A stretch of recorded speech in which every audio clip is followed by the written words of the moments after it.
Then comes the real shock. Among these Jews there suddenly turns up a man who goes about talking as if he was God. He claims to forgive sins.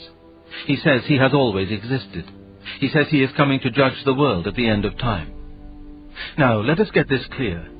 Among pantheists, like the Indians, anyone might say he was a part of God or one with God. There would be nothing very odd about it. But this man, since he was a Jew, could not mean that kind of God. God, in their language, meant the being outside the world who made it and was infinitely different from anything else. And when you have grasped that, you will see that what this man said was, quite simply, the most shocking thing that has ever been uttered by human lips. One part of the claim tends to slip past us unnoticed because we have heard it so often that we no longer see what it amounts to. I mean the claim to forgive sins, any sins.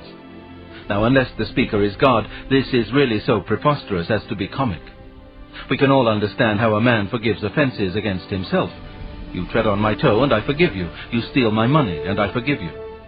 But what should we make of a man, himself unrobbed and untrodden on, who announced that he forgave you for treading on other men's toes and stealing other men's money? Asinine fatuity is the kindest description we should give of his conduct. And yet this is what Jesus did. He told people that their sins were forgiven, and never waited to consult all the other people whom their sins had undoubtedly injured. He unhesitatingly behaved as if he was the party chiefly concerned, the person chiefly offended in all offences.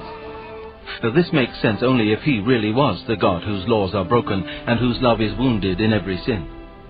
In the mouth of any speaker who is not God, these words would imply what I can only regard as a silliness and conceit unrivaled by any other character in history. Yet, and this is the strange, significant thing, even his enemies, when they read the Gospels, do not usually get the impression of silliness and conceit. Still less do unprejudiced readers.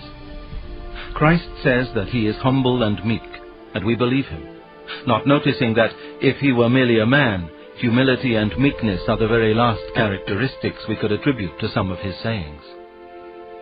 I am trying here to prevent anyone saying the really foolish thing that people often say about him. I'm ready to accept Jesus as a great moral teacher, but I don't accept his claim to be God.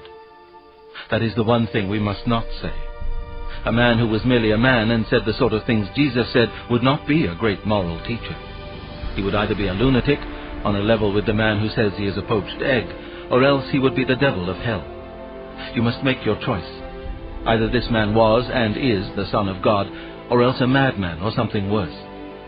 You can shut him up for a fool, you can spit at him and kill him as a demon, or you can fall at his feet and call him Lord and God. But let us not come with any patronizing nonsense about his being a great human teacher. He has not left that open to us. He did not intend to.